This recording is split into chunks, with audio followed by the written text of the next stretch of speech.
10 seconds, that's all you get. The words sliced through the smoke-filled room like a blade. Dine with me tomorrow night, or face my best fighter in the ring. The Korean man's voice was silk wrapped around steel, his gaze fixed on the Nigerian waitress who had just made the gravest mistake of her existence. What he failed to realize was that Adwumi Thompson had been anticipating a moment precisely like this her entire life. Some individuals subscribe to the notion that the universe possesses a sense of humor.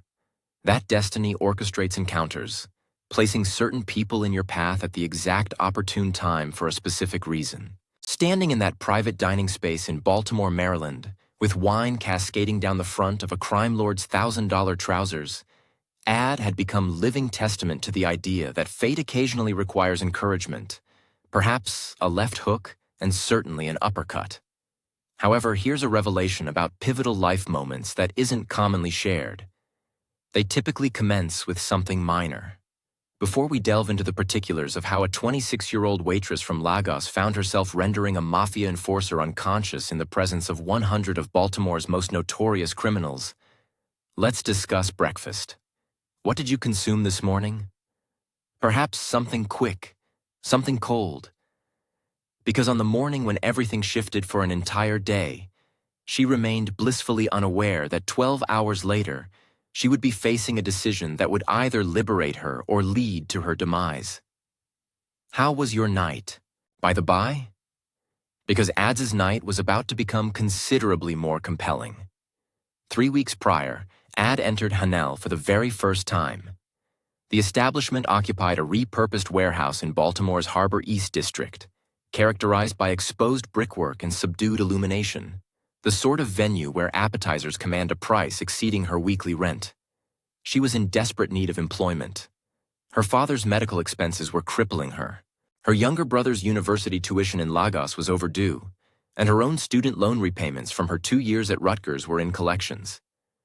The manager who employed her was a slender Korean man named David Kim, who struggled to maintain direct eye contact for more than 3 seconds. During her interview, his hands trembled as he poured her a glass of water. Quote, he stated, sliding a folder across the desk. Quote 1. Quote 2. Ad asked, her dark eyes sharp. Her upbringing in Lagos had instilled the understanding that nothing came easily, and no benefit arrived without conditions. David's countenance turned ashen. There are simply certain patrons, distinguished guests, who necessitate discretion. Discretion regarding what? Everything. He leaned forward, his voice lowering. Especially when Mr. Park is dining. Jin-Woo Park. You do not address him unless he initiates conversation. You refrain from inquiries. And you most certainly do not commit any errors. The emphasis he placed on errors sent a prickle down Ad's spine. Who is he? Someone you would not wish to displease. David nudged the documents toward her. Can you adhere to rules? Ad pondered the pile of bills on her kitchen counter, the desperate communiques from her mother, the alarming figure of $3,762 in her bank account. Yes, that represented her initial misstep. But this is where the narrative takes a turn. For 2.5 weeks, Ad maintained a low profile. She rapidly discerned that Hanel was more than just an eatery. It was a front.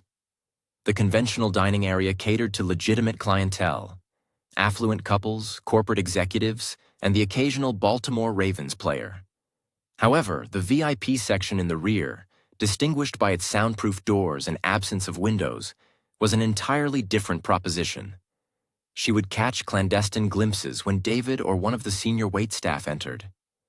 Men clad in expensive attire engaged in rapid Korean discourse.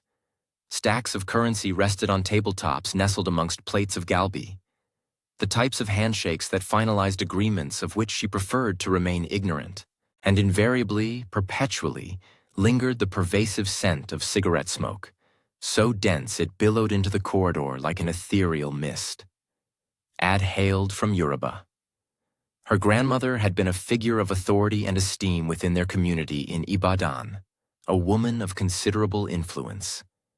That same lineage coursed through Ad's veins, a disposition that refused to yield readily. Yet she was not unintelligent. She required this employment. Consequently, she conformed to the established customs, offering smiles when expected, maintaining silence when judicious, collecting her gratuities, and returning home until the night that irrevocably altered everything. It was a Thursday. The restaurant was inundated, every table occupied. Ad found herself managing 6 tables concurrently, darting between the kitchen and the dining area as if her existence depended upon it. Her feet throbbed within her non-slip footwear. Her lower back protested vehemently. She had been on duty for 7 consecutive hours without a respite. It was at this juncture that David materialized at her side, appearing on the verge of collapse. Ad, the VIP room, immediately. She regarded him incredulously. You instructed me never to... Maria is hospitalized. Appendicitis. Tony is handling a situation in the kitchen. His fingers dug into her arm, his grip surprisingly firm for such a slender individual. I have no alternative. You must take their food orders. Every instinct Ad had inherited from her grandmother urged her to refuse. David, listen to me very carefully. His voice was barely audible, yet the intensity conveyed caused her to freeze. They have already ordered beverages. You simply need to record their food selections and serve them. Do not speak unless addressed. Do not make direct eye contact. Enter. Perform your duties. Depart. Can you manage that? Ad considered her mobile device, the trio of unanswered calls from her mother that morning. The accompanying text message. Hospital bills due Tuesday. Please just 1 day. We require assistance. She swallowed audibly. Yes? Table 7. The orders are already processed. Simply be inconspicuous. Wait, what? Inconspicuousness was supposedly effortless. Ad had spent her entire existence observing her mother navigating predominantly white corporate environments in Lagos, and subsequently, American restaurant kitchens following their immigration. She understood how to minimize her presence, how to be perceptible yet unobserved, how to serve without being noticed. However, the VIP chamber at Hanel presented a distinct challenge. She rapped once upon the substantial wooden portal, awaited the guttural acknowledgement, and then pushed it ajar. The smoke assailed her senses first, dense and pungent. Some expensive variety of tobacco she could not identify. Then, the profound silence. Every conversation ceased the instant she entered. 9 gentlemen occupied seats around a commodious circular table. 8 were unmistakably Korean, their ages spanning from their late 20s to their early 50s. They regarded her with expressions ranging from curiosity to irritation, to an emotion that sent a shiver down her spine. The 9th individual, positioned at the head of the table, was younger than the others, perhaps 32 or 33. His suit likely cost more than her automobile. His hair was meticulously styled, exhibiting that calculated elegance that necessitates considerable effort to achieve, and his eyes, as frigid and sharp as obsidian, followed her every movement as she approached. Jinu Park, she mused silently. It had to be. Good evening, Ad stated softly, her tone carefully measured. I will be attending to you this evening. May I commence with... You are new. His English was impeccable, with a barely discernible accent. His voice was modulated. Yet something within it commanded deference. Yes, sir, Where is Maria? She is unwell, sir. I am filling in for her. Jin Woo studied her countenance for an extended interval. Ad maintained her gaze lowered, her shoulders relaxed, her posture deferential. Every tenet her mother had imparted regarding survival in environments that did not welcome her. You are African, he finally declared. It was not posed as a query. Nigerian, sir. Is there anything at all I can procure for you? One of the other gentlemen emitted a chuckle, uttering something in Korean that elicited a similar response from the rest. Jin Woo's expression remained unchanged. Quote 1. He gestured towards the individual seated to his right. Ad moved with practiced efficiency around the table, her notepad at the ready, meticulously recording each selection in her neat script. Bulgogi, galbi, japchae, seafood pancake. The orders were uncomplicated. Nothing she could not manage. She was on the verge of completion, almost secure, when the incident occurred. As she leaned over to take the final order, her elbow inadvertently struck the rim of a wine glass. Time appeared to decelerate as she observed it topple. The deep crimson liquid arced through the air in a motion of almost breathtaking slow motion, before cascading onto the pristine tablecloth and directly into Jin-Woo Park's lap. The room fell into a hushed stillness, not merely quiet, but utterly silent, as if the universe had abruptly muted itself. Jin-Woo rose deliberately. Wine dripped from his trousers, each droplet striking the floor with a sound that seemed impossibly resonant. His jaw was clenched, a muscle twitching beneath his skin. When his gaze met Ad's, it was devoid of all emotion.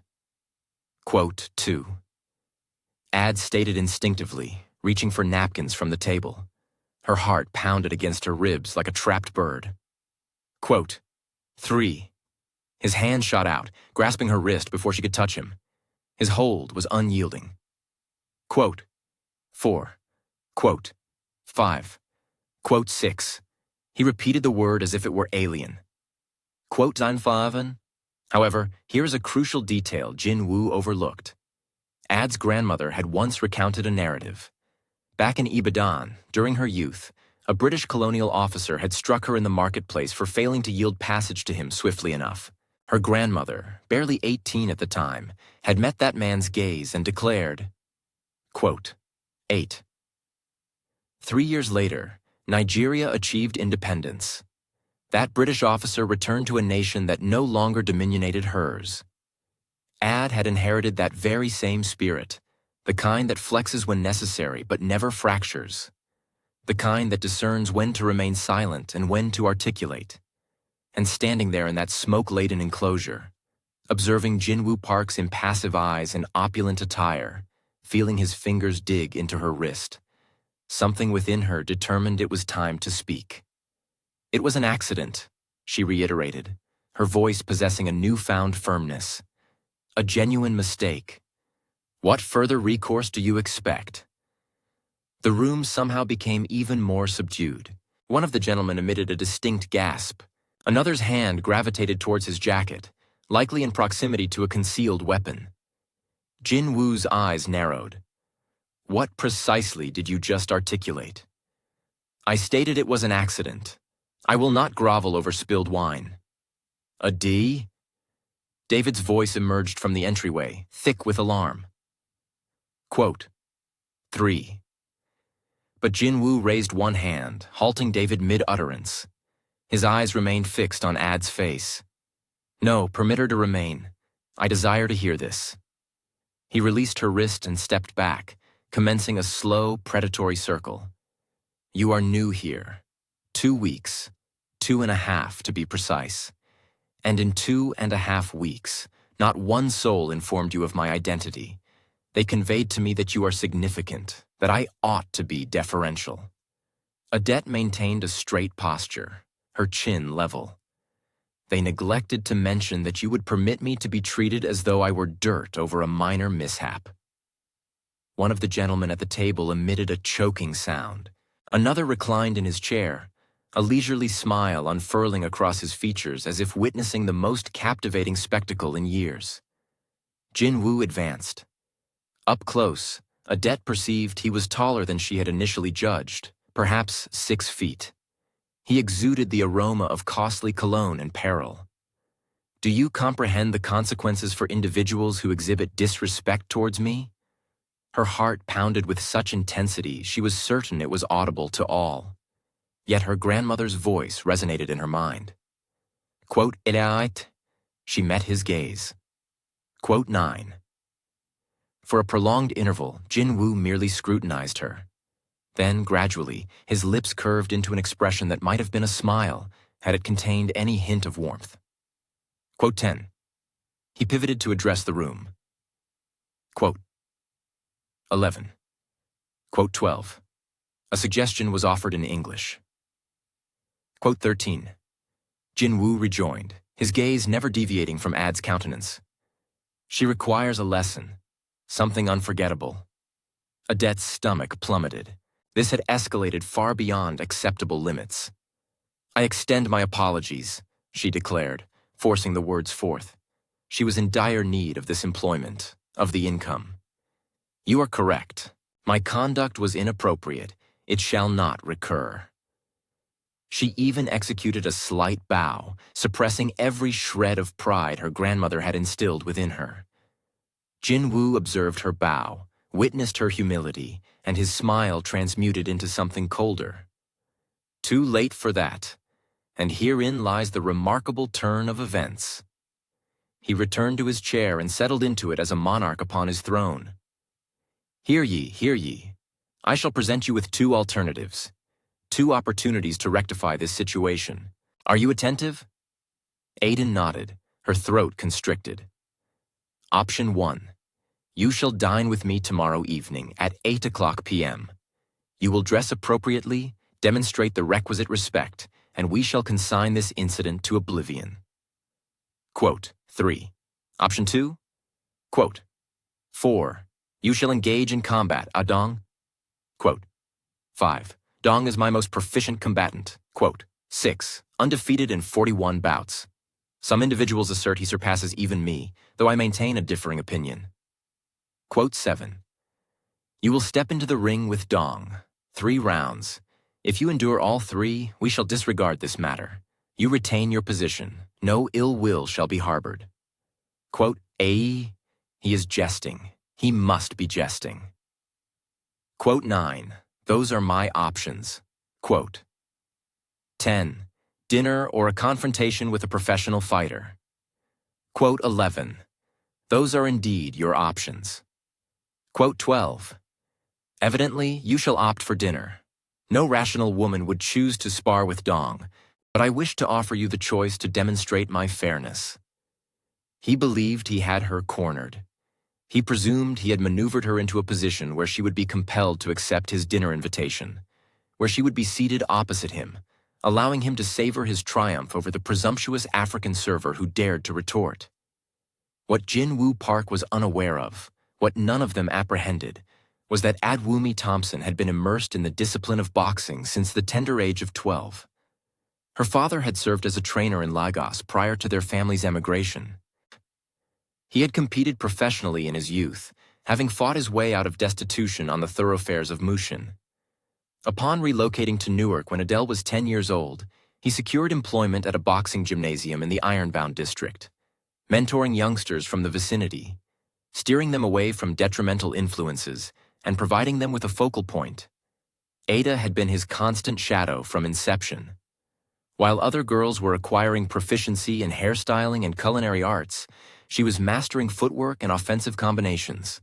Her father subscribed to the tenet that every child, particularly every female child, should possess the capacity for self-defense. By the age of 14, she was engaged in sparring sessions with boys of twice her stature. By 16, she was participating in amateur tournaments across New Jersey and Maryland. She had secured victory in the Garden State Golden Gloves for 3 consecutive years and had qualified for the National Junior Olympics on 2 occasions.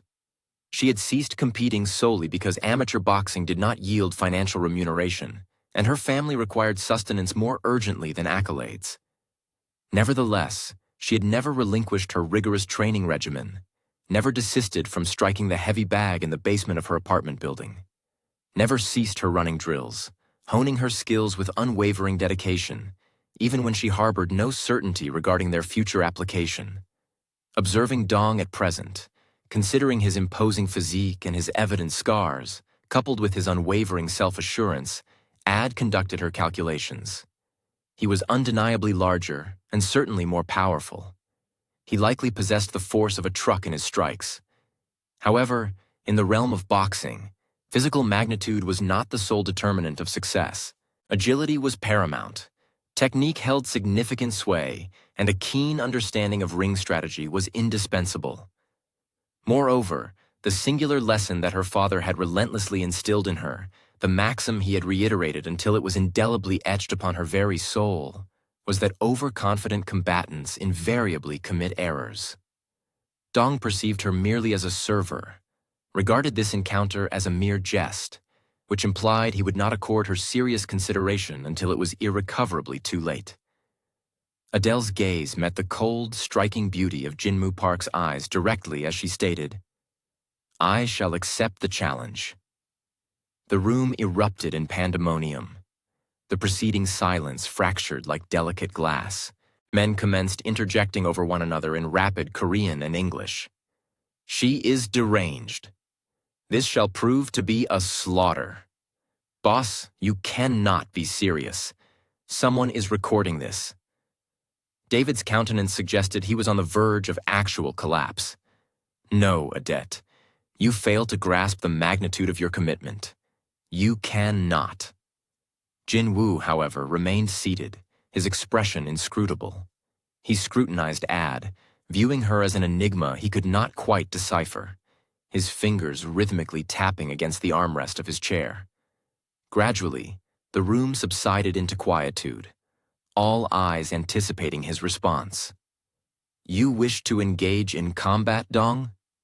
he inquired slowly, as if testing the resonance of the words to ascertain their coherence. "That is your selection. That is what you proposed." "I proposed it as a mere formality. No one truly opts for that course." "Well, I have just made that choice." Dong emitted a profound, chest-rumbling laugh. He uttered something in Korean that elicited chuckles from the other gentlemen. Then, in English, he stated, "Boss, permit me to handle her. This shall require but 1 minute, perhaps less." Jin Woo raised a hand, silencing him. His eyes remained fixated upon Ad's visage, ostensibly searching for something. Perhaps trepidation or uncertainty. A fissure in her composure that would unequivocally validate this as mere bravado. He would not find it. Whatever else may have been fractured, desperate, or overwhelming, she possessed no trace of cowardice. "Do you comprehend the implications of your agreement?" Jin Woo inquired. "This is not some trifling tavern brawl. Dong fights with the sole objective of victory. He shall not temper his approach due to your gender." "Excellent," Odessa responded. "I would not desire him to." A fleeting alteration flickered across Jin Woo's countenance. Surprise, perhaps, or interest, or possibly respect. It vanished too rapidly to be definitively identified. Quote, "For," he inquired. Quote, "Foa, this statement was factual. Ad trained rigorously 6 days per week without fail. 5:00 a.m. marked the commencement of her day. A prompt awakening, a swift breakfast, followed by an hour and a half in the basement gymnasium. This session encompassed the execution of complex combinations, refined footwork, and rigorous conditioning exercises. It constituted the sole element that sustained her equanimity, the singular segment of her day that felt exclusively her own." Jin Woo rose and advanced towards her. In his attire, she could discern flecks of amber within his dark irises and perceive the subtle scar tracing his jawline, which his cosmetic enhancements struggled to conceal. He possessed a comeliness of the dangerous variety, characteristic of certain men, the kind that could lull one into a false sense of security, making them forget they were predators until the opportune moment had irrevocably passed. "You are serious?" he stated, the query devoid of inflection. "Completely so." "And why is that?" "Because I would much prefer to sustain physical impact than to engage in dinner with you." The room descended into silence once more for the third occasion that evening. Subsequently, a man erupted into laughter. A profound, genuine peal that prompted others to join in. Even Dong managed a wry smile, shaking his head as if in disbelief at what he had just heard. Jin Woo's expression remained unaltered, yet a subtle shift occurred within his gaze. Something akin to amusement. "Saturday evening," he stated. 10:00 p.m. There is a private establishment in Fells Point. My associates will furnish you with the precise location. He leaned in sufficiently close that Adette could detect the faint exhalation of his breath against her ear. His voice descended to a whisper, intended solely for her. When this concludes, when you find yourself prone on the floor contemplating the force that felled you, recall that you actively chose this path. You were presented with a far more facile alternative. Adele whispered in return, her voice maintaining its steadiness despite the tumultuous palpitations of her heart. When this concludes, remember that you underestimated me. She turned and egressed from that chamber with her head held high and her hands unwavering, acutely aware of the myriad eyes fixed upon her retreating form. It was not until she reached the tranquil confines of the kitchen that her body began to tremble uncontrollably. David located her 30 seconds later, his complexion alarmingly pale. What were you contemplating? Do you possess even the vaguest comprehension of the magnitude of your recent action? I made a decision. You have voluntarily enlisted for a severe beating. Dong is a dangerous individual, Adette. He has inflicted grievous injuries upon individuals, necessitating hospitalization. He has, on occasion, even led to fatalities. Then I suppose I must endeavor to emerge victorious. David regarded her with an expression typically reserved for encounters with beings from another world. Victory? You cannot possibly prevail. That is not the inherent mechanism of this process. These individuals, they do not suffer defeat. They, with particularity, do not capitulate to.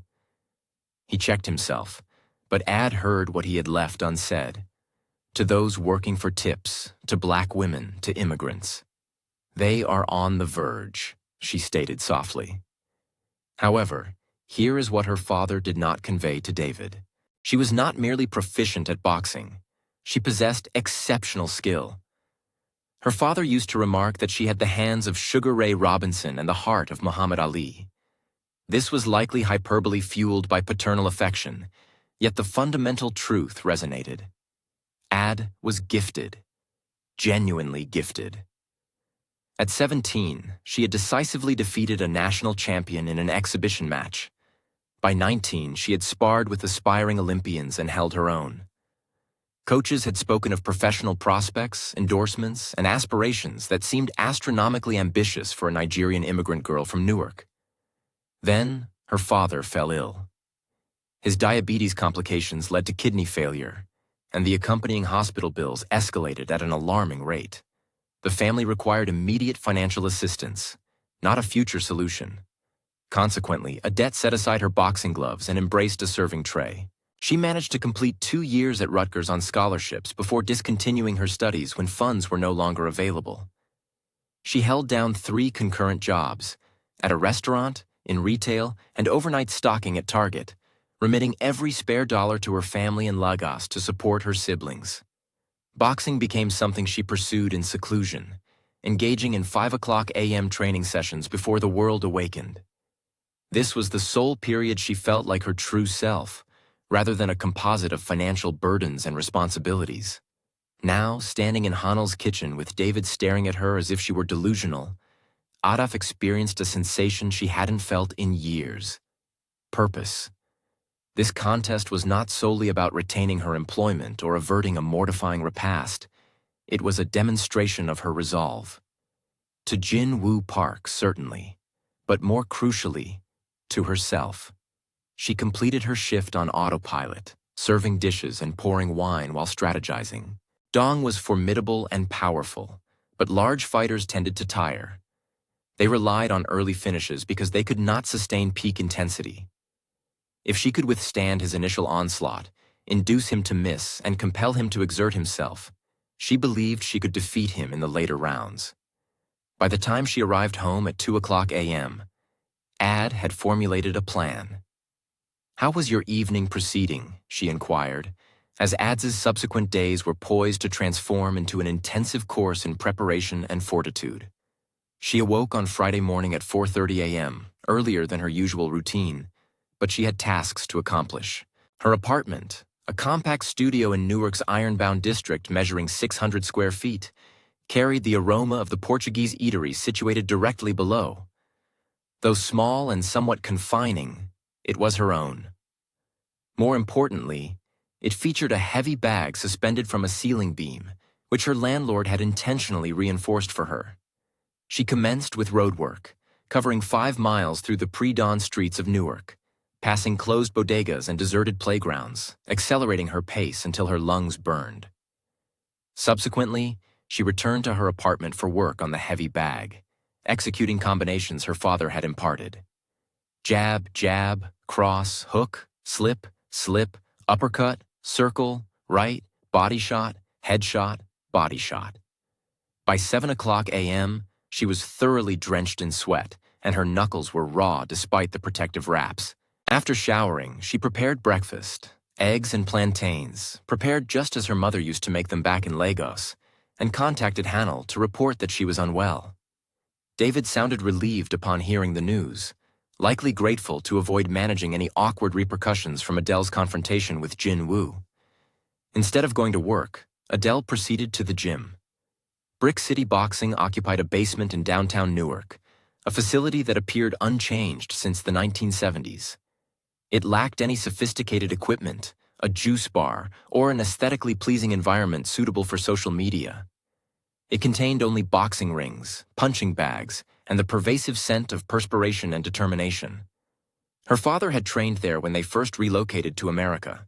The proprietor, Marcus Webb, a man of 61 years, built like a fire hydrant with a countenance that bore the impact of numerous blows and hands that could barely form a fist, had known her father well. "Odette Thompson," he addressed her, registering his surprise.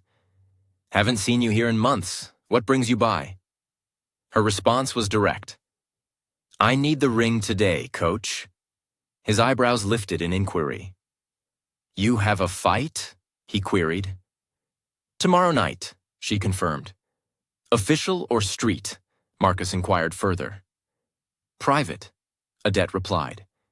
Marcus scrutinized her countenance, discerning the tension in her shoulders and the steadfast set of her jawline. With 40 years of experience training fighters, he possessed an exceptional ability to read people. "How private?" Odette divulged a portion of the truth, enough to convey the involvement of a powerful individual in dangerous connections, a challenge she could not decline, and a contest she could not afford to lose. Marcus listened intently, without interruption. When she concluded, he remained silent for a considerable interval before nodding slowly. "All right," he conceded. "Let's see what you remember." They dedicated 8 hours to training in the gym. Marcus subjected her to drills she had not performed in years, pushing her with an intensity that surpassed her recent self-imposed regimen. He enlisted 2 of his fighters to spar with her.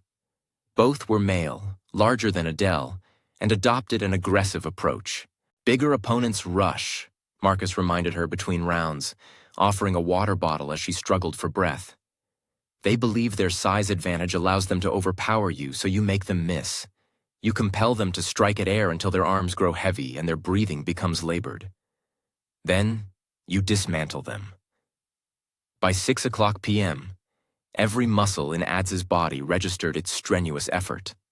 Her ribs ached from body shots she had not entirely evaded, and her shoulders burned from maintaining her guard. Nevertheless, her mind was exceptionally lucid. She knew precisely what course of action was required. "One final matter," Marcus stated as she prepared to depart. He drew her aside, his voice lowered. "The individuals you are confronting are not fair fighters. If you prevail, truly prevail, they may not acknowledge your victory. Do you comprehend?" "I comprehend," she affirmed. "Are you certain you wish to proceed?"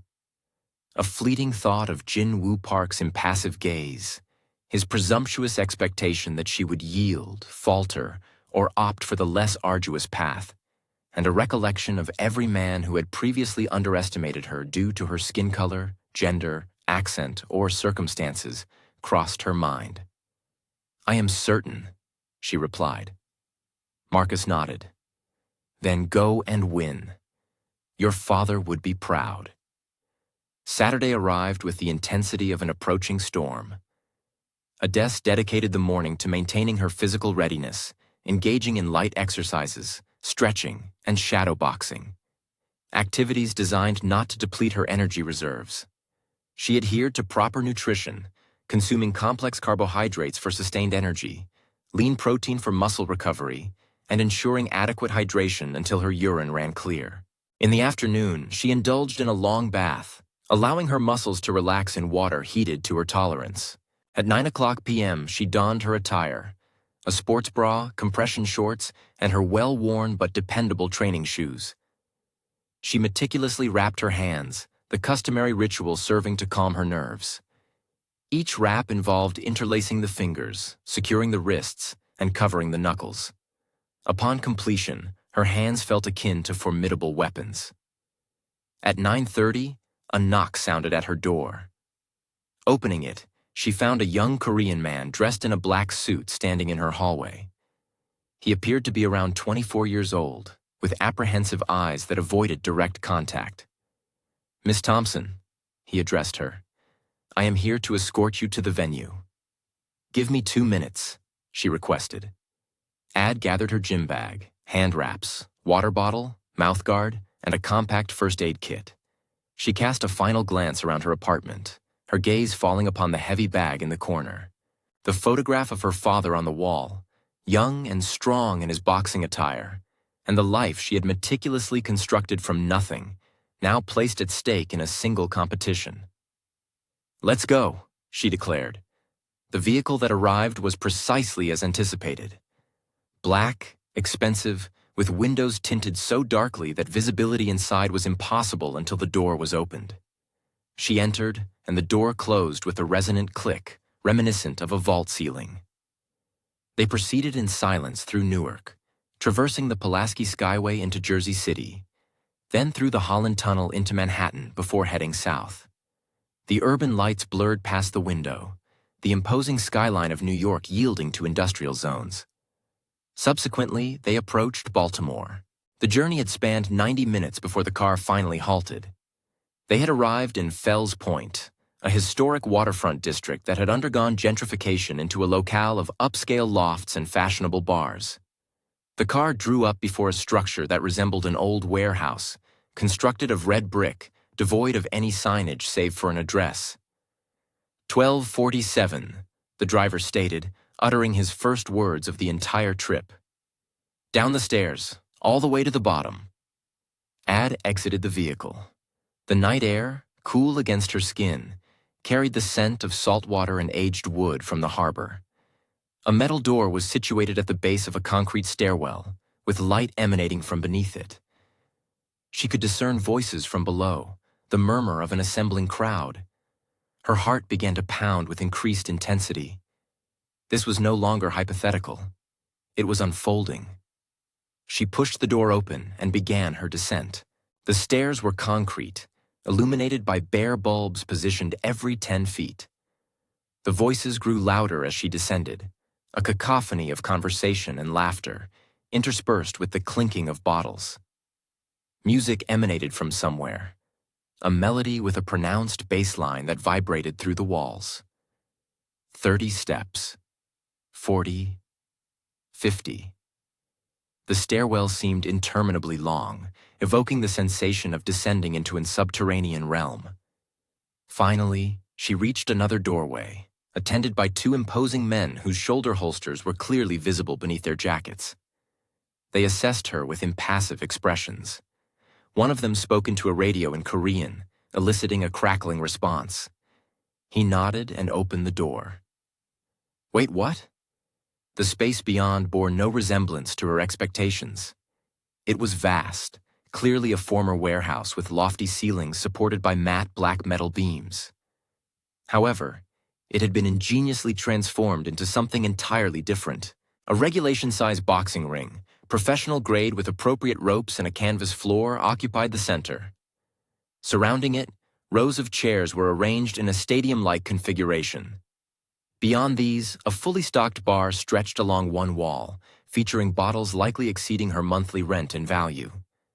The lighting was dramatic, concentrating on the ring while shrouding the periphery in shadow. The venue was densely packed, with at least 200 attendees, all attired as if they had arrived from elegant dinners or exclusive social gatherings. Men in tailored suits and women in cocktail dresses and heels. Everyone was holding drinks, conversing, and laughing, acting as if this were a social gathering rather than a confrontation that could result in hospitalization. This was not a mere backstreet scuffle. It was entertainment for the affluent and potentially perilous individuals. Ada spotted Jin Woo without delay. He was positioned ringside, encircled by men who all appeared capable of dispatching someone with their bare hands without breaking a sweat. Unlike at the restaurant, he wore dark jeans and a black button-down shirt, yet somehow seemed even more imposing. The very casualness of his attire amplified his dangerous aura. He looked up as she entered, and even from across the expansive room, Ada felt the intensity of his gaze. He uttered something to his companions before approaching her. The crowd automatically parted, no one wishing to impede his progress. "Miss Thompson," he said, stopping a few feet away. His eyes scanned her with a purely analytical, appraising manner. "I am surprised you came. I said I would." People utter many things. Actually following through is a different matter. He gestured towards the ring. "This is your last opportunity to reconsider. We can still have that dinner instead. I am not changing my mind." He uttered this not as an accusation, but as a statement of mild, almost pleasant surprise. "Dong is warming up backstage. You have 15 minutes to prepare if you require them. There is a locker room through that door. I am ready now." His lips curved slightly. "Confident, too. This will be interesting." He paused. "What are the rules?" 3 rounds, 3 minutes each. Standard boxing regulations. No kicking, no elbows.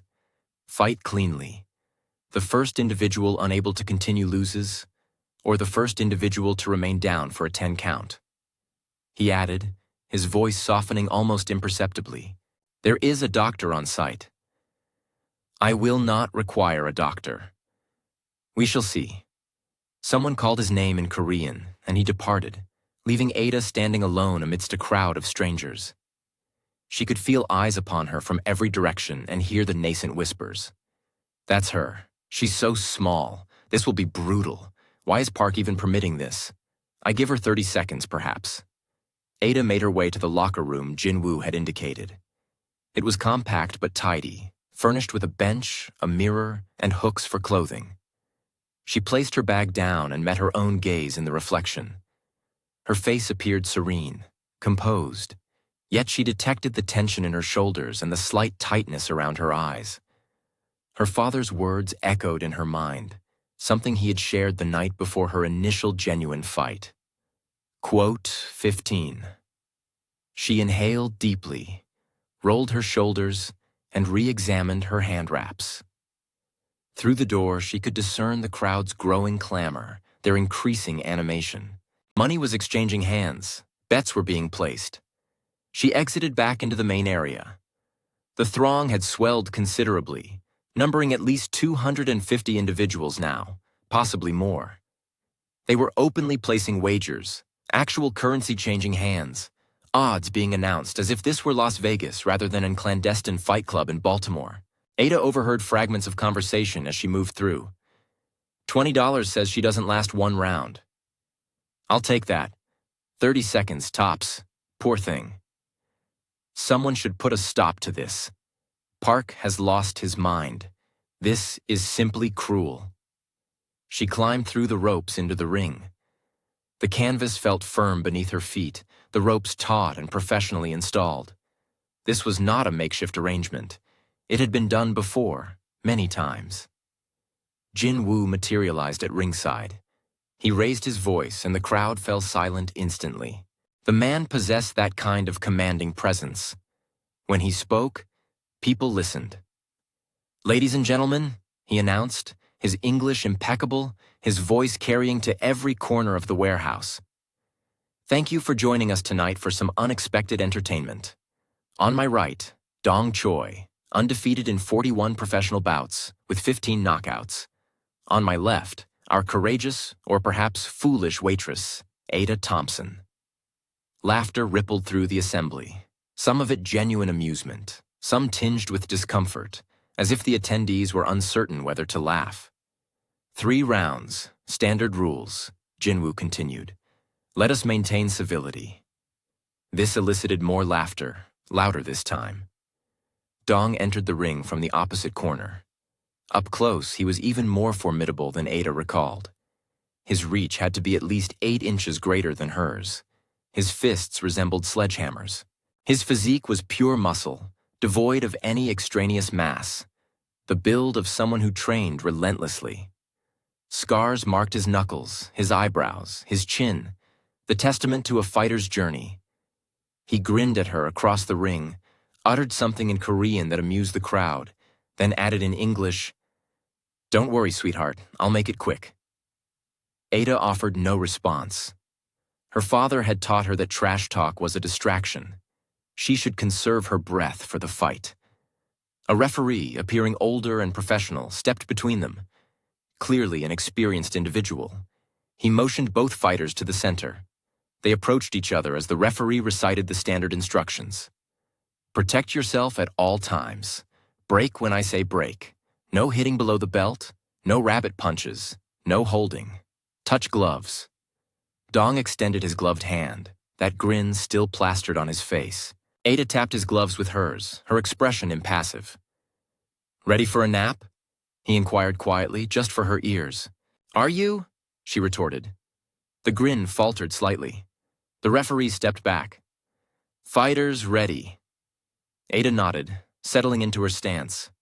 Her weight was balanced, hands raised, chin tucked, everything purely automatic, the result of thousands of hours in the gym. Box. The bell rang, and this is where everything transformed. Dong advanced towards her precisely as Ada had anticipated, fast and aggressive, aiming to end the match within seconds. He swung a colossal overhand right that would have detached her head had it landed. Ada was no longer there. She slipped to the left, feeling the rush of air as his fist passed inches from her face, sensing the air pressure displacement. He immediately followed with a left hook, putting his full weight behind it, attempting to catch her as she pivoted. She ducked beneath it, the punch whistling harmlessly over her head. She circled to the right, maintaining a high guard, her feet in constant motion. A collective sound, a mixture of surprise and disappointment emanated from the crowd. They had expected her to fall already, for the contest to conclude before it truly began. Dong recentered himself, his grin diminishing. He approached again, this time with more deliberation. Jab, jab, right cross. A competent combination, textbook technique, the kind honed through years of proper training. Ada parried the jabs with her gloves and evaded the cross by shifting her head ever so slightly. She countered with a swift jab of her own that snapped his head back, not with enough force to injure him, but with enough speed to surprise him. The crowd's noise shifted. Individuals were now fully engaged, leaning forward in their seats. Dong's expression transitioned from amused confidence to focused concentration. The smile had vanished entirely now. He began working behind his jab, attempting to establish his range. He aimed to set up his power shots, 3 jabs followed by a right cross. He stepped forward with his left foot, intending to follow with a left hook. He was good, exceptionally good, superior to most of the fighters Ada had sparred with. Every punch carried malicious intent. Every movement was economical and purposeful.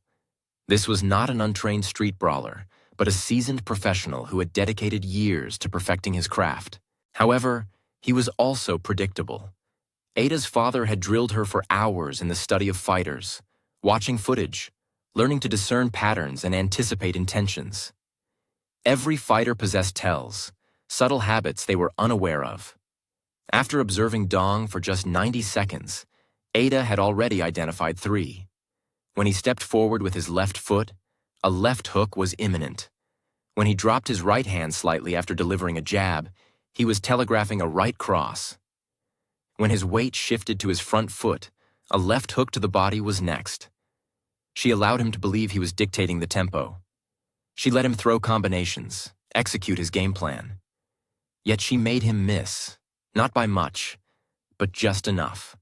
She slipped punches by millimeters and used her footwork to remain just outside his reach, forcing him to expend effort for every inch gained. 45 seconds into the round, she saw her opening.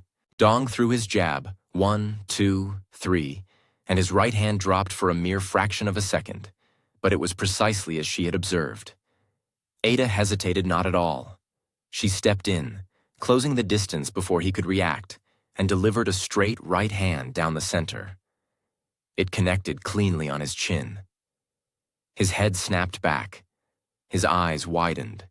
He stumbled back 2 steps, his guard instinctively rising, but it was too late. The crowd erupted. People were on their feet, drinks forgotten, shouting in Korean, English, and languages Ada did not recognize. She did not pursue. That is what amateurs did, what he would expect. Instead, she recentered herself in the middle of the ring, hands up, feet moving, waiting. Dong touched his jaw, working it from side to side. When he looked at her again, the last vestige of amusement had completely vanished. Now only anger remained. Cold, focused anger. But here is what angry fighters do. They make mistakes. He charged forward, unleashing everything he had. Hooks, uppercuts, combinations without any setup, just pure aggression backed by considerable power. He aimed to overwhelm her, to remove her head with a single decisive punch.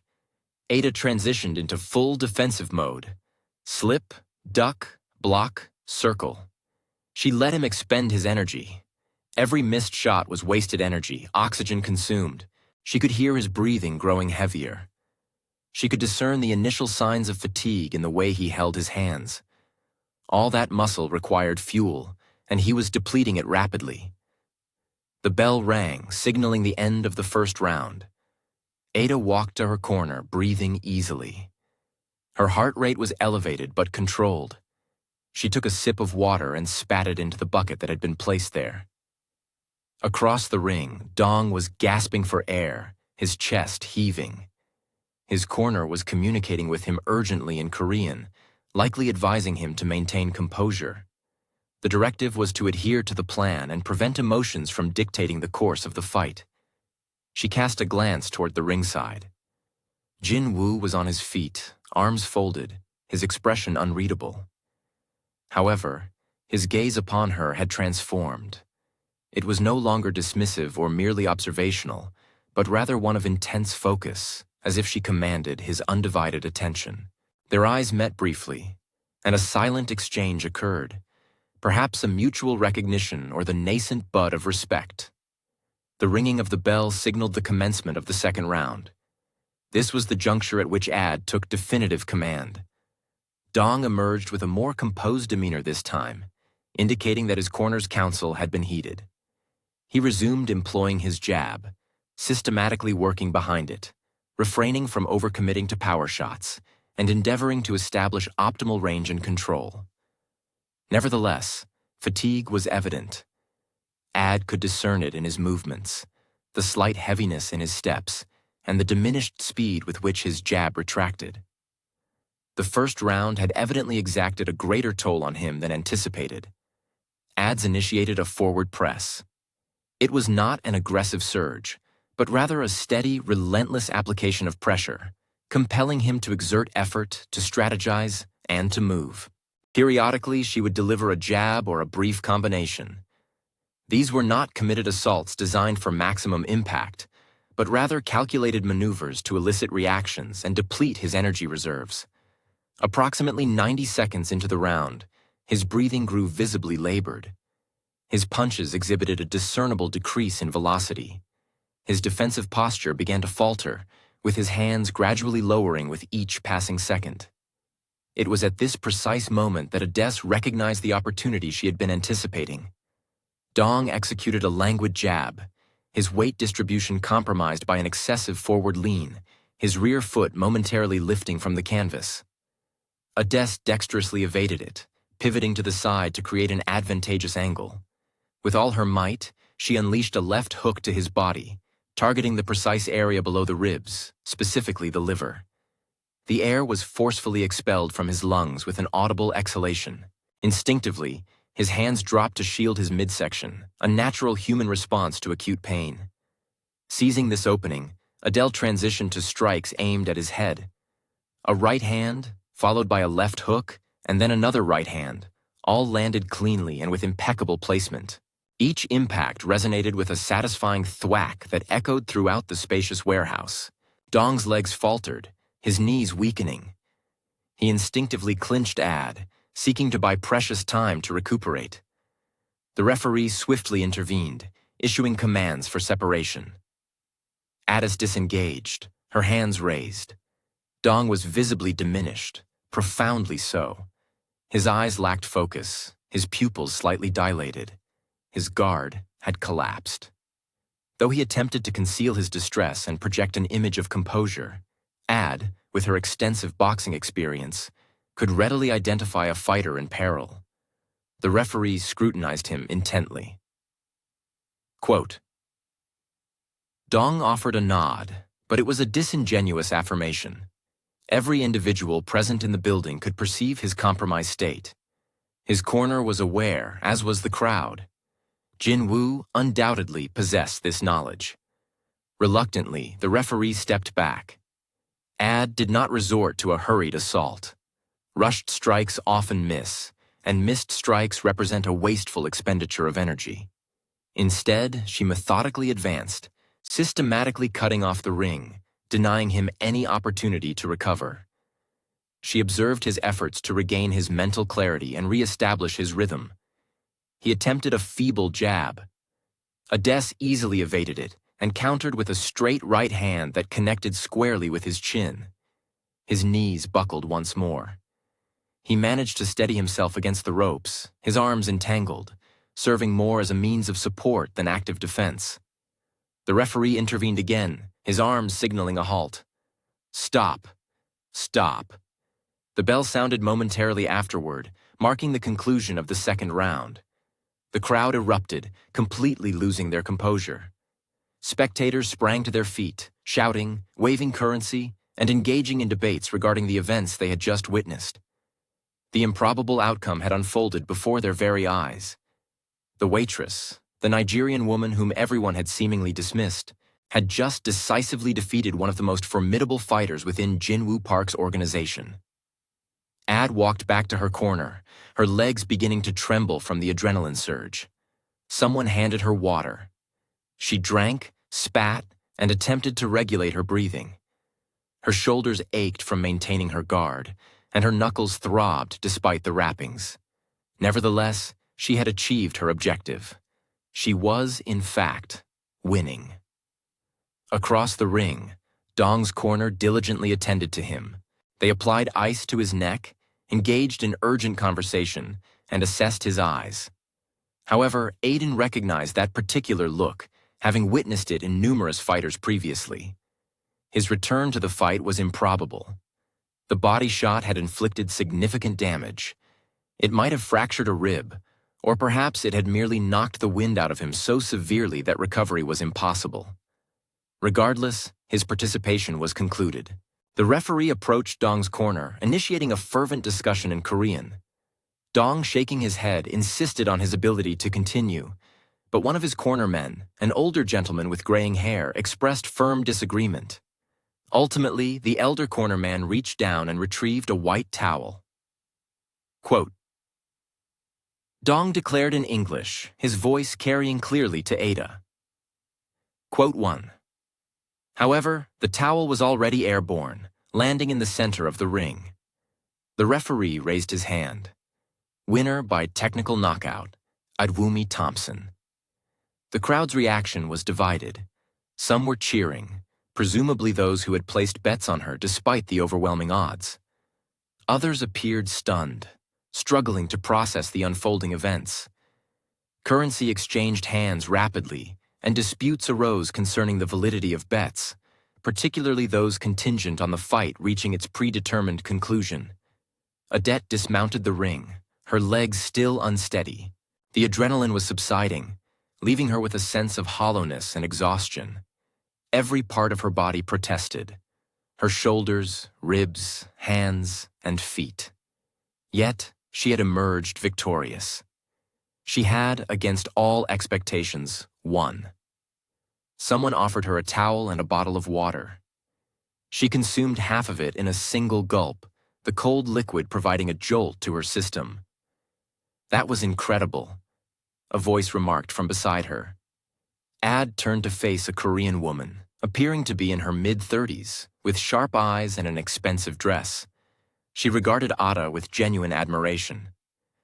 "Where did you acquire such fighting skills?" "My father imparted them to me." "Your father must have been an exceptional trainer." He was. More individuals approached, eager to converse, posing inquiries, and regarding her as a peculiar phenomenon. Adette responded mechanically, her mind still grappling with the magnitude of recent events. She had subjected Dong to humiliation in the presence of all whom Jin Woo considered significant, rendering his most skilled fighter indistinguishable from an amateur. The implications of this feat were only beginning to register. The throng surrounding her suddenly parted.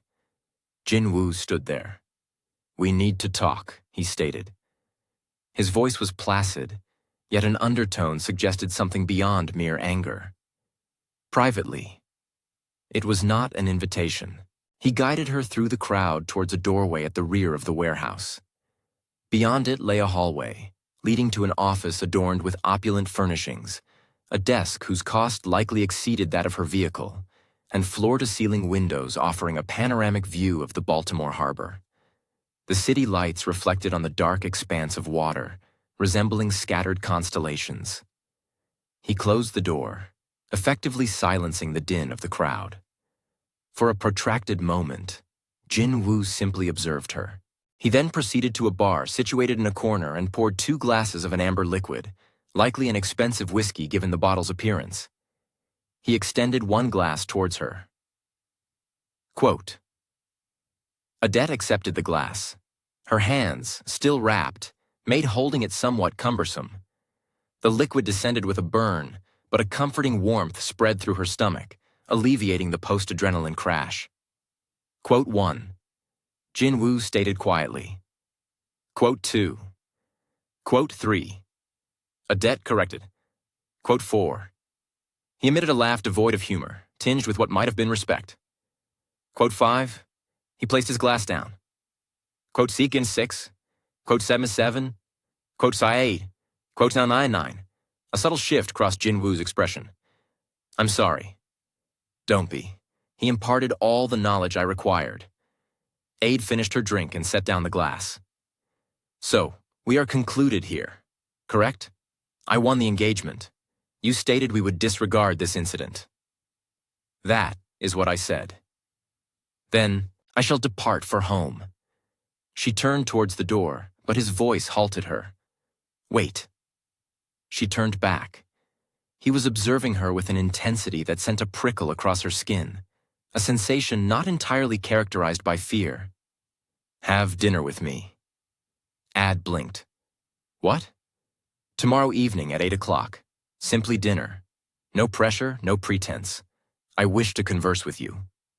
That was one of the initial possibilities. I specifically selected the fight to avoid dinner. I am aware.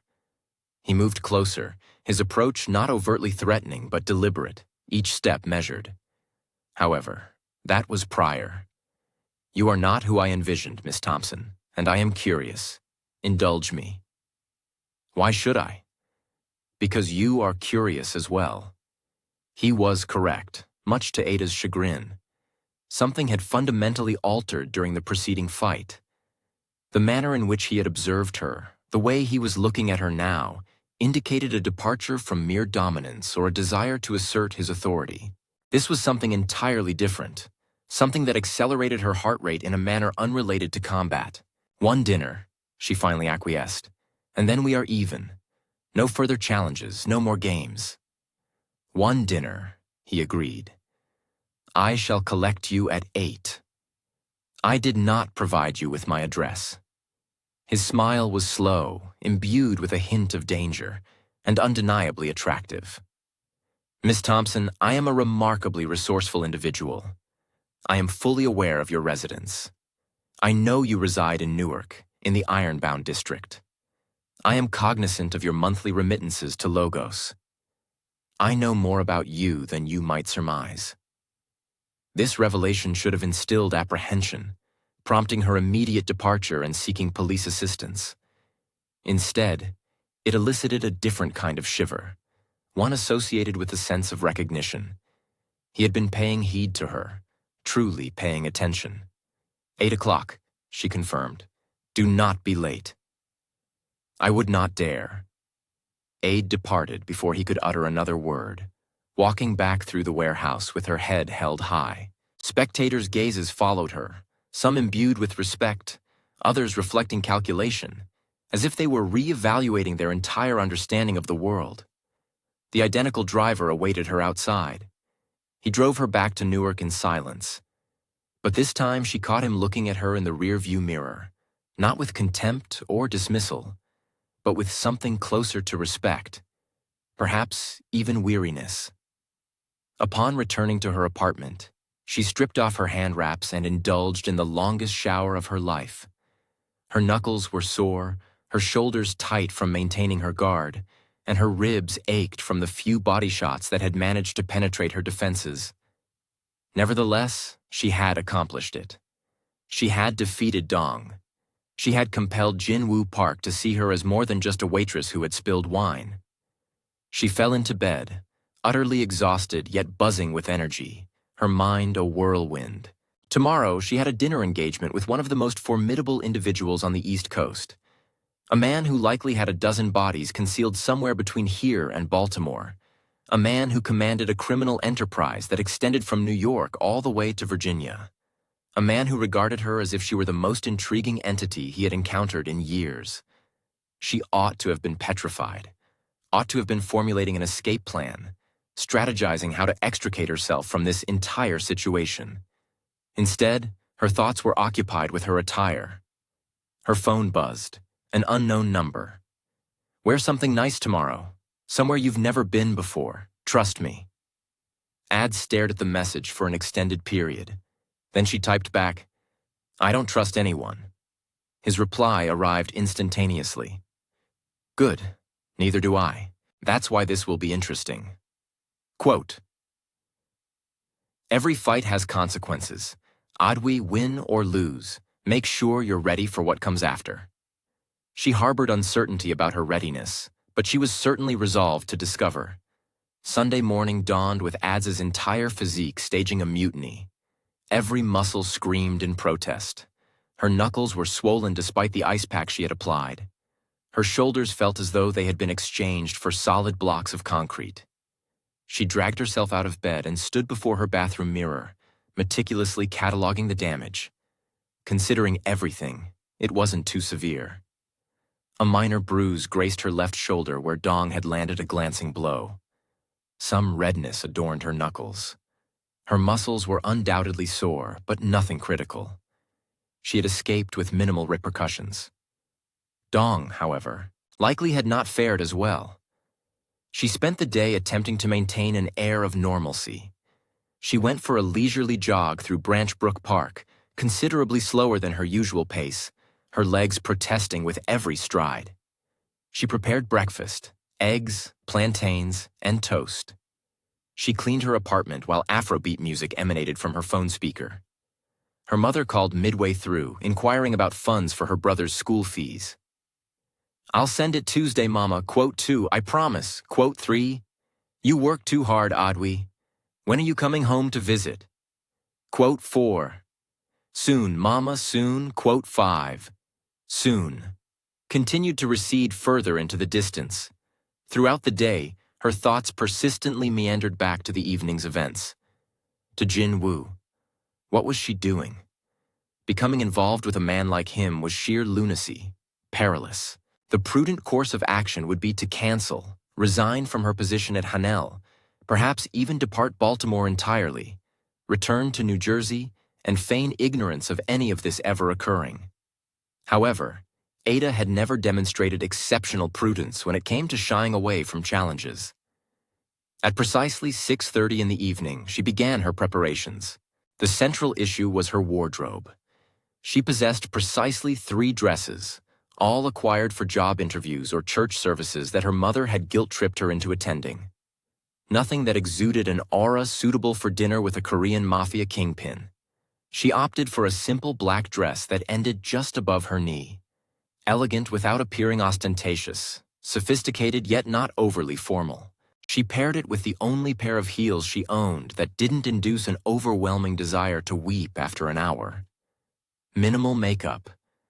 Her mother had instilled in her the principle that less is more, that her natural skin was sufficiently beautiful without concealment. She wore her hair in its natural state, tight curls swept away from her face, accentuating her cheekbones, adorned with small gold earrings her father had gifted her for her 18th birthday. Upon gazing in the mirror, she barely recognized herself. She had spent so much time in work uniforms and training attire that she had forgotten what she looked like when dressed for an occasion. The woman staring back at her projected an image of confidence, power, and beauty. Someone capable of confronting and defeating a professional boxer. Someone deserving of dining with whomever she pleased. At precisely 8 o'clock in the evening, a knock sounded at her door. She opened it, anticipating the presence of the same driver from the preceding night. Instead, Jin-Woo Park stood there. He was attired in a dark suit that likely surpassed 3 months of her rent and cost, impeccably tailored to his physique. His hair was styled with that same calculated, effortless grace. He appeared devastatingly handsome, inherently dangerous, and strikingly beautiful in equal measure, akin to a knife concealed within silk. His gaze slowly traversed her, absorbing every detail. "You look beautiful. You look like you're about to close a business deal or bury a body." He chuckled, a genuine amusement illuminating his features, rendering him seemingly younger. "Why not both?" "That's not reassuring." "I didn't promise to be reassuring. I promised dinner." He extended his arm. "Shall we?" Ada hesitated for a fleeting moment. This was the juncture, the point of no return. She could close the door this very instant, abandon this entire endeavor, and revert to her ordinary existence of serving Korean fusion cuisine and pretending to be content. Alternatively, she could accept his arm and ascertain the destination of this path. She accepted his arm. They descended the stairs together. A different vehicle awaited them this time, sleek, black, expensive, yet distinct from the one that had transported her to the fight. This one exuded a more personal, less utilitarian aura. Jin-Woo opened the door for her, waited until she was comfortably seated, then proceeded around and settled beside her. The driver pulled away from the curb without uttering a word, directing the vehicle southward towards Baltimore. "Where are we going?" Ada inquired. "You'll see. I'm not fond of surprises." Quote, "You weren't fond of fighting Dong either, yet you did that anyway. Tell me about your father. How did he end up training boxers?" The question caught her completely off guard. "Why do you want to know?" "Because anyone who taught you to fight like that must have been exceptional. I'm curious." Quote, 3. He was a professional fighter when he was younger, back in Lagos. Never reached championship level, but he was good. When he retired, he opened a gym, trained kids from the neighborhood, kept them off the streets, gave them something to focus on. And you? Quote, 4. I was his only child. My mother left when I was 4, returned to her family in Ibadan, said she couldn't endure the poverty, the struggle. It was just the 2 of us after that. The familiar ache settled in her chest. He started teaching me to box when I was 8. Said every girl should know how to protect herself, especially in Lagos. Smart man. He was. She glanced out the window at the city gliding past. He succumbed to a heart attack 6 years ago, shortly after we relocated to America. Dropped dead in the midst of training a child at the gym in Newark. He was merely 54. Jin-Woo maintained a period of silence. When he resumed speaking, his voice had softened. That's how I would wish to depart. Doing what I love. No warning, no gradual decline. Quote, 10. It's how he would have preferred it too. Odette turned back to him. It doesn't make it any easier for those left behind. Quote 12. No, quote 13. It doesn't. The car was now navigating through Baltimore, en route to the affluent district where Ada had only ventured as a tourist. Inner Harbor, Fells Point, Canton. The edifices grew taller, the streets appeared cleaner, and the inhabitants were more elegantly attired. Old money and new money coexisted. What about you? Odette inquired. How does one end up managing a criminal empire before the age of 35? He offered a smile, but it failed to reach his eyes. Who claims I manage a criminal empire? Please, I'm not unintelligent. Quote 17. The restaurant, the fight club, the deference everyone shows you. You're not merely some businessman. And yet you find yourself in a car with me nonetheless. I'm beginning to question that decision. Good. You should question everything. He leaned back against the leather seat, his expression contemplative. My father built what I possess today. Commenced from nothing in Seoul, ascended through sheer determination and brutality. By the time I was old enough to comprehend his actions, the empire was already firmly established. He brought me to America when I was 16, said there was greater opportunity here. And you took over when he died. When he was murdered, Jin Woo corrected, his voice hardening. I was 27, likely too young, but I learned rapidly. How did he die? Jin Woo's expression became entirely impassive, as if a door had slammed shut. Someone made the mistake of believing they could seize what was his. They were mistaken.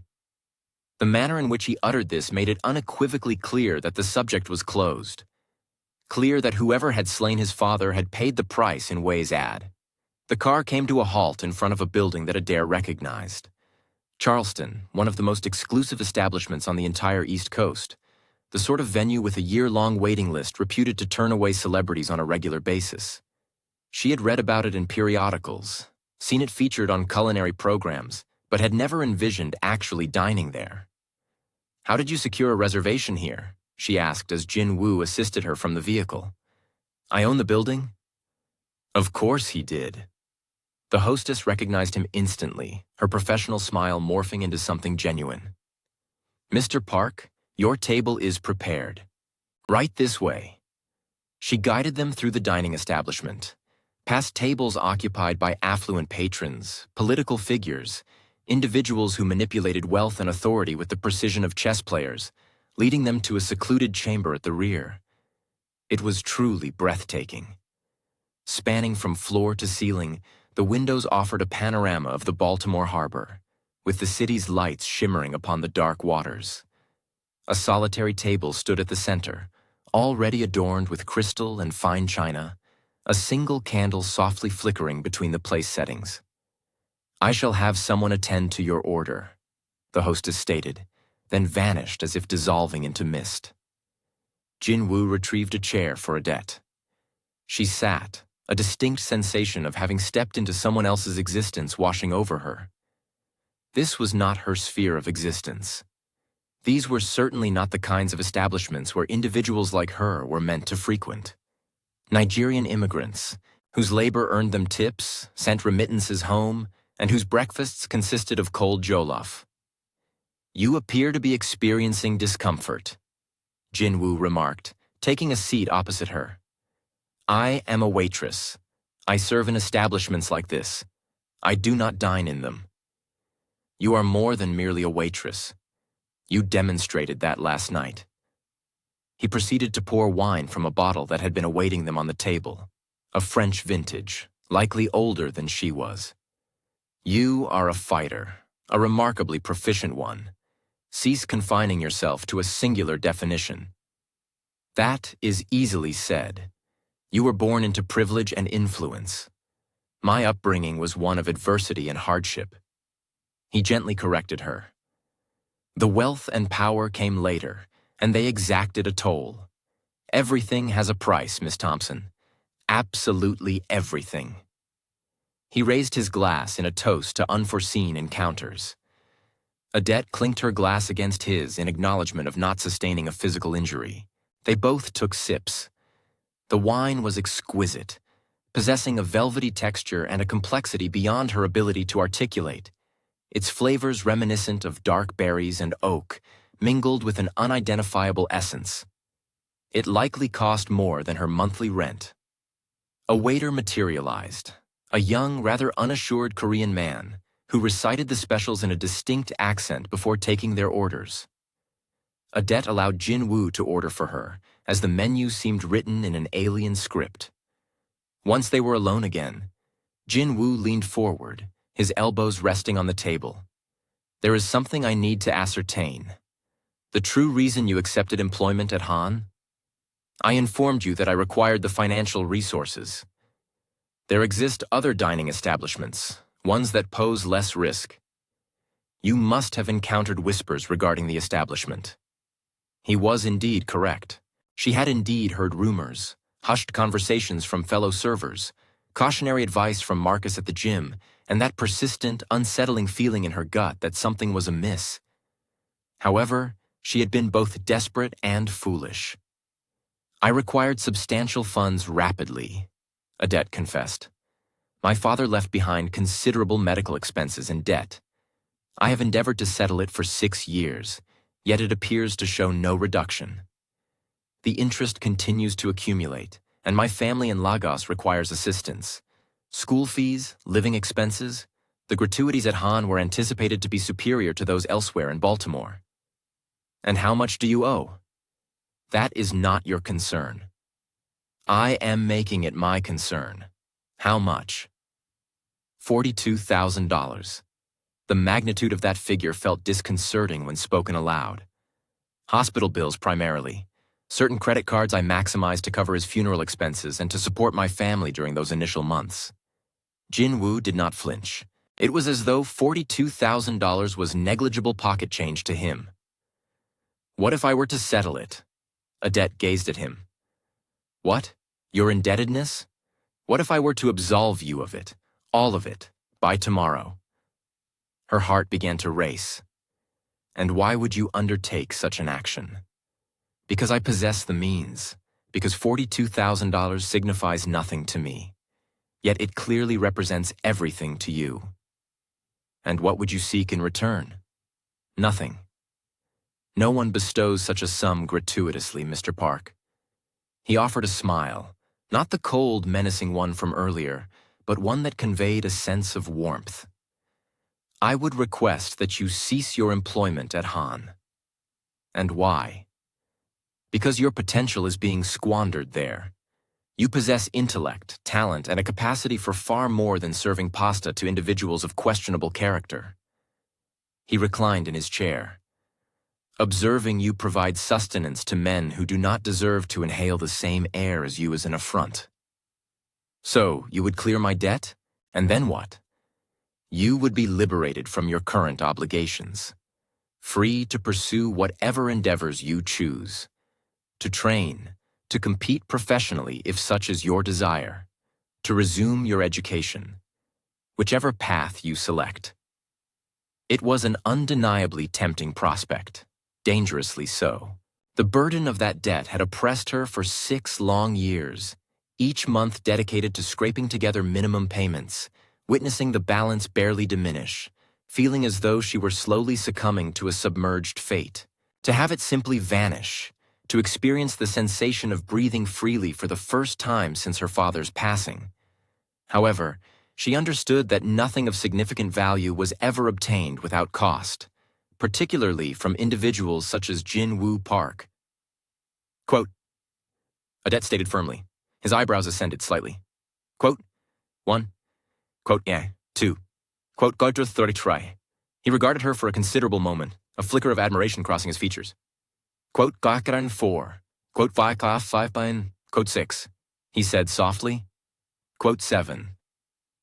The meal commenced, course after course of extraordinary dishes, the names of which Odette could not identify, scallops that dissolved upon her tongue, a specific cut of beef so tender it required minimal mastication, vegetables prepared in a manner that imparted entirely novel flavors. Each mouthful was a revelation, every presentation a work of culinary artistry. They dined and conversed, the dialogue flowing with an ease that belied their limited acquaintance and vastly different life experiences.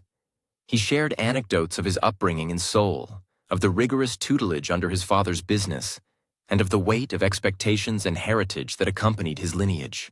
She spoke of Lagos, of the gymnasium in Newark, and of learning to withstand physical blows before mastering algebraic equations. "Did you ever desire an escape?" Adet inquired between courses. "From this particular existence?" "Every single day during my youth," he admitted. "I yearned for normalcy, for commonplace concerns, for romantic entanglements without the apprehension that they were motivated by my influence or that they harbored fear of my profession." He paused, gently swirling the wine in his glass. "And now I have arrived at an acceptance of my identity. This is my domain. Since I cannot alter it, I might as well exert control over it." That is a somber outlook. That is pragmatism. He extended his hand across the table, his fingers lightly brushing against hers. The contact sent a palpable jolt, like an electric current coursing up her arm. Yet meeting her had served as a potent reminder that surprising elements still existed, that not everyone adhered to the preconceived notions he held. Adet ought to have withdrawn her hand. She should have recalled his identity, the ideals he represented, and all the compelling reasons that rendered this interaction precarious. Instead, she turned her hand over, allowing their fingers to interlace. "This is quite irrational," she murmured. "You acknowledge that, do you not? You're involved in illicit activities. I am a server who physically confronted your associate." "You are a fighter who refuses to yield," he corrected. "And I am a man who has never encountered anyone quite like you." The moment lingered between them, imbued with both potential and peril in equal measure. The flickering candlelight illuminated the contours of his face, lending his eyes a warmth that seemed incongruous. Adet's phone vibrated within her purse. She initially disregarded it. It buzzed again, then again in rapid succession. "You should ascertain the source of that," Jinwoo stated reluctantly. She retrieved her phone. 3 messages from David Kim. "Ad, where are you? We need to discuss something. It is urgent. Kindly contact me. It pertains to last night. The boss is searching for you, not Mr. Park. His superior, please exercise extreme caution." Adet's blood turned to ice. Quote 1. Quote Chapter Note 2. Jinwoo's expression darkened instantaneously. He produced his own phone, made a call, and spoke in rapid Korean, his voice sharp and commanding. She discerned the mention of Adet Thompson, followed by a string of words she did not comprehend. He listened intently, his jaw tightening with each passing second. "When?" he inquired in English. Then, "Why was I not a par notified?" More attentive listening. "Implement a lockdown. No one is to communicate with anyone regarding her without my express authorization first." He concluded the call and turned his gaze to Adet. And for the first time since their acquaintance began, she detected a trace of apprehension in his eyes. "We must depart immediately." "What is transpiring?" "My uncle. He was already on his feet, discarding currency onto the table, a sum exceeding the cost of the meal by 3-fold. He oversees the larger syndicate. I answer to him, yet I manage my own territory and my own operations.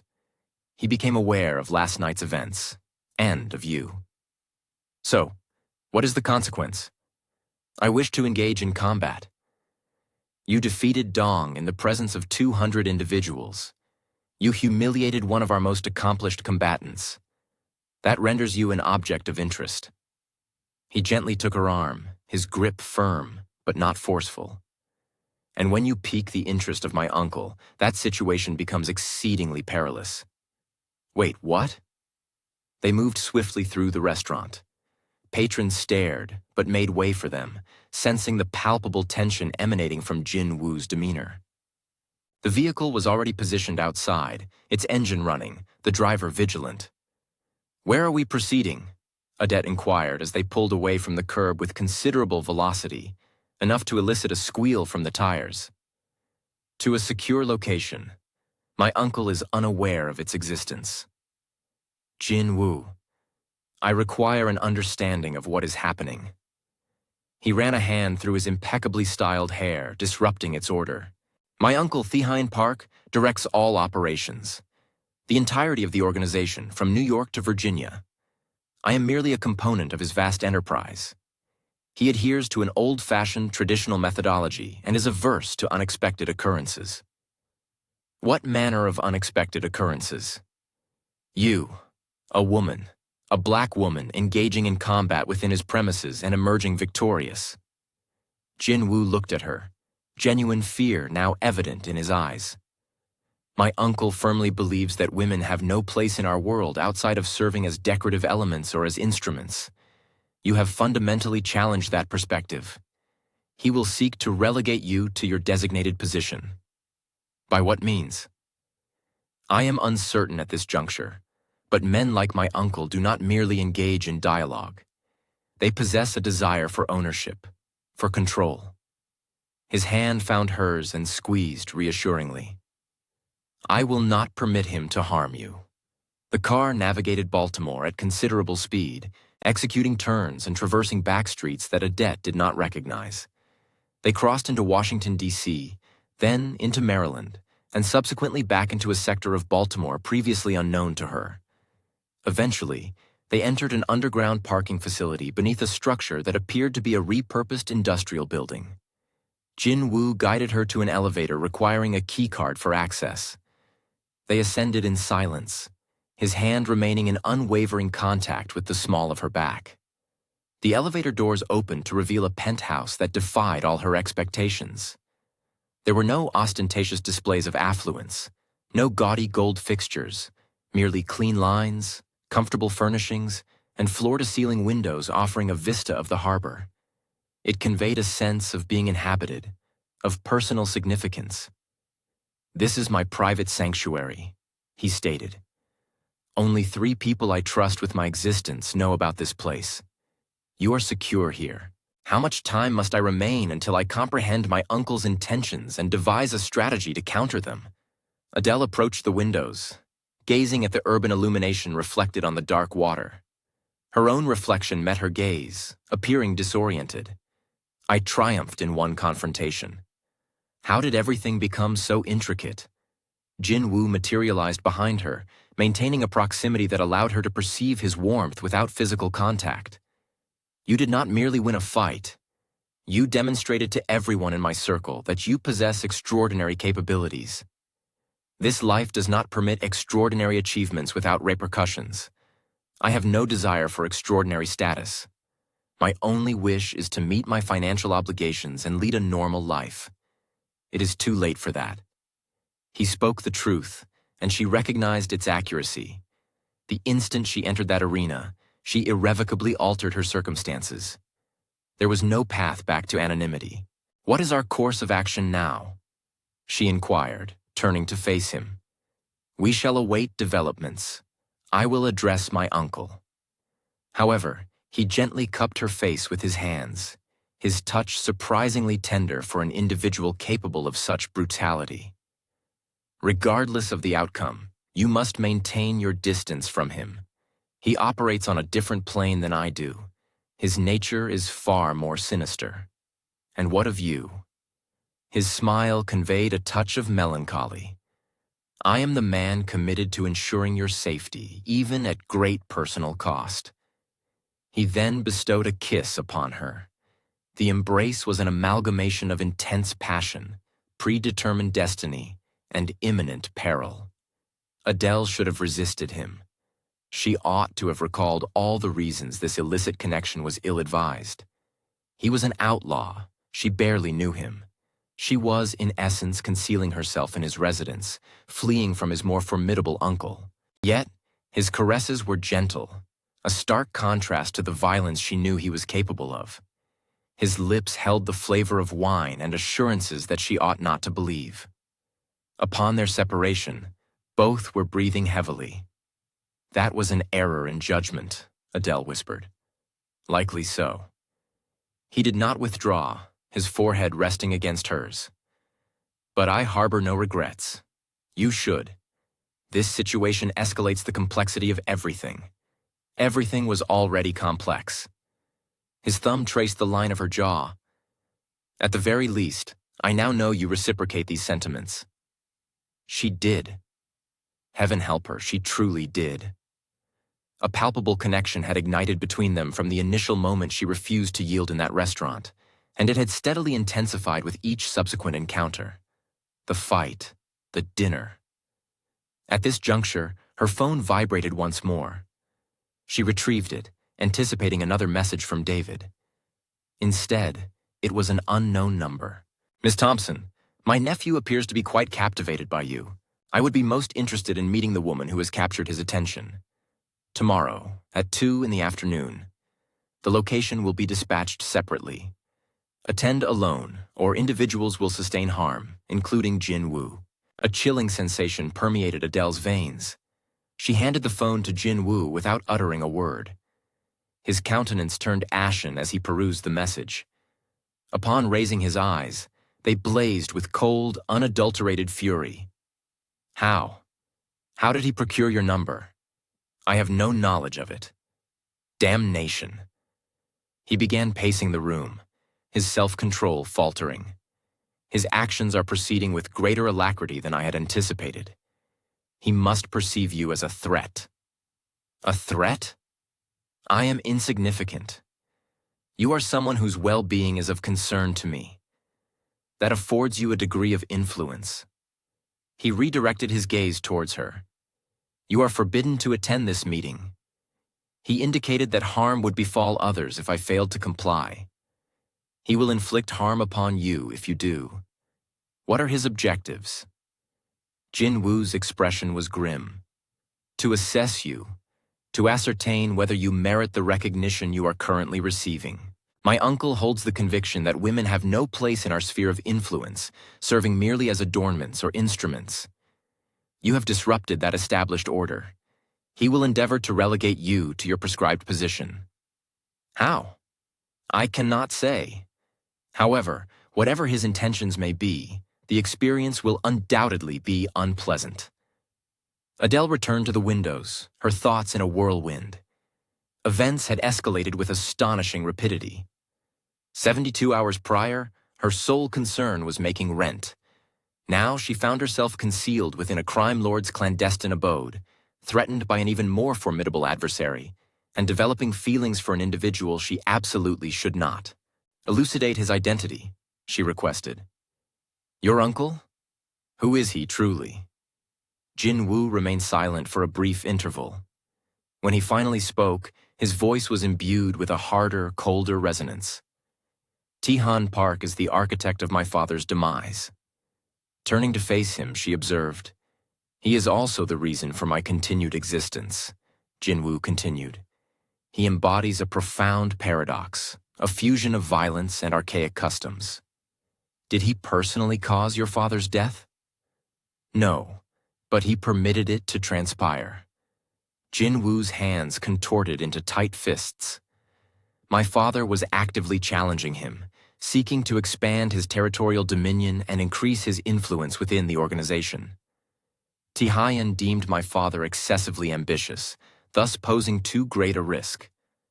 Consequently, when the assassination attempt was executed by a rival syndicate, he offered no warning, provided no protection, and instead allowed my father to walk directly into an ambush.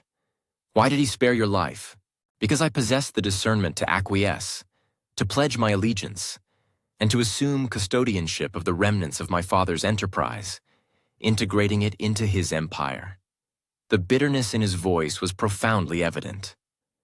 "I was 27 years of age, consumed by apprehension and a desperate yearning for survival. Thus, I submitted to the man who allowed my father to perish. And now I manage my territory with exceptional efficiency. I generate revenue, resolve issues, and avoid attracting undue attention. I am the model nephew who understands his limitations. He looked directly at her. But I harbor an consuming hatred for him. Then why not depart? Abscond with your assets and seek a fresh start. Because one does not extricate oneself from this existence. One either perishes within it or ascends to its leadership. There exists no provision for retirement for individuals of my standing. He approached her, but occasionally I contemplate it. The notion of simply vanishing, commencing anew in a location where no one is cognizant of my name. Why do you not pursue this course of action? Because I am a coward. Because the devil with whom one is familiar offers greater security than the unknown. Because I am ensnared by the consequences of my own decisions. He took her hands in his.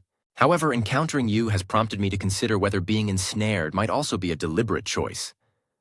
Before Adele could vocalize a response, his mobile device rang. He answered promptly, his facial expression darkening as he listened. When a pause, how many? A subsequent pause. Damnation. Implement a complete lockdown. No one is to move without my explicit directive. He concluded the call and turned to Adele, his gaze radiating barely suppressed animosity. My uncle has just appropriated 3 of my business establishments. 2 clubs situated in Baltimore. 1 warehouse located in Washington, D.C. He is initiating a direct assault upon me. Because of my presence? Because he perceives a vulnerability. He believes you are a diversion, causing me to lose focus. Jin Woo retrieved his jacket. I must depart to address this situation. You are to remain here. Refrain from admitting anyone to the premises. Do not depart under any circumstances. What of the scheduled meeting tomorrow? You will not be attending. I will resolve the matter with Tihan and myself. He posited that harm would ensue. Individuals are already experiencing harm. At the very least, this ensures your safety. He kissed her once more, a fervent and apprehensive embrace filled with unspoken fear. I shall return in the morning. He then vanished, the closing elevator doors leaving Adele in solitude within the penthouse, enveloped by her thoughts, her anxieties, and the dawning realization that she was profoundly out of her depth. She attempted to sleep but found it impossible. She continually checked her phone for messages from Jin Woo. He sent one near midnight. The situation is momentarily contained. Obtain some rest. I shall return in the morning. However, morning arrived without any sign of him. Adele discovered provisions in his kitchen. It consisted of expensive ingredients whose preparation methods she barely understood. She brewed coffee and paced his apartment like a caged creature. The city sprawled beneath her, resplendent and indifferent to her predicament. At noon, her phone rang, displaying an unknown number once more. "Hello, Miss Thompson," she responded. The voice was older than Jin Woo's, carrying a distinct accent that had an edge like shattered glass. "I am disappointed. My nephew appears to believe he can shield you from my influence. He is mistaken. What is it that you desire? I shall grant you one additional opportunity. 2 o'clock this afternoon. The address is 847 Riverside Drive, located in the Warehouse District. Attend alone. Should you fail to appear, I shall assume you are unworthy of my attention, and I will vent my frustration upon Jin Woo." He paused.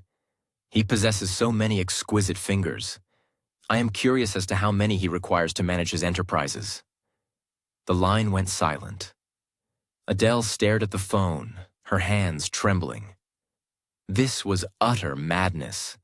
She ought to contact the authorities, flee, do anything other than walk into an obvious trap. However, the image of Jin Woo enduring torture due to her actions churned her stomach. She grabbed her jacket and proceeded towards the elevator. The warehouse district was precisely as its name suggested.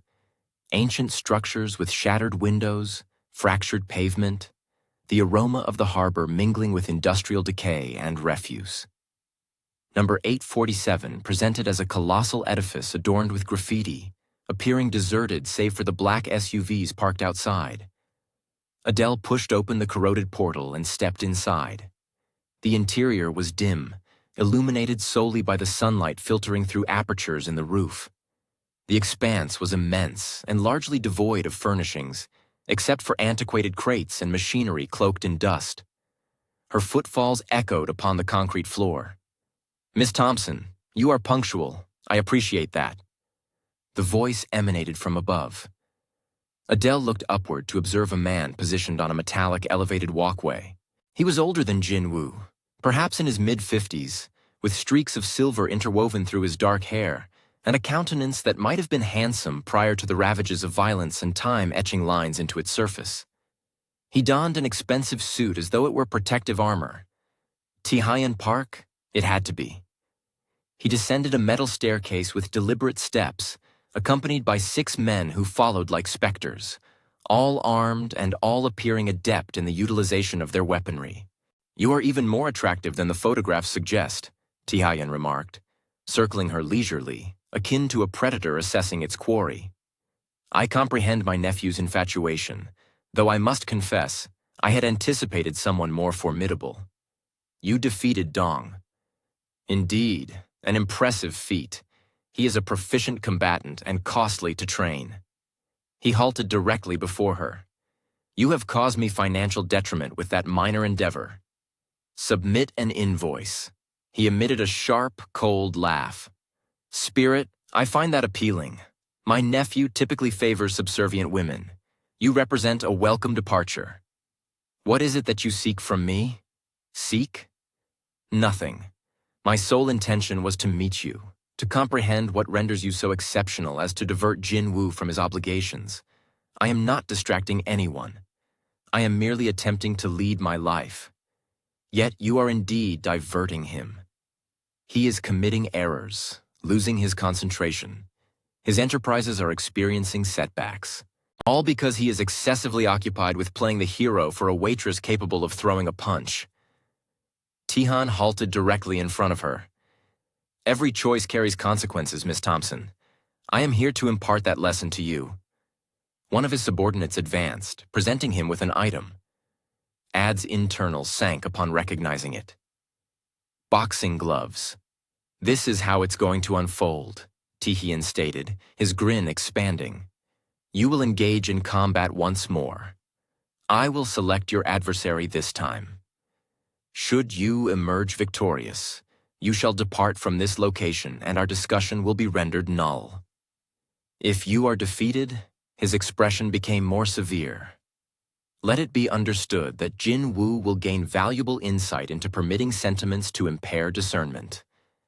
And should I decline to contend, my entourage will dismantle you limb by limb whilst documenting the ordeal and dispatching the footage to Jin-woo.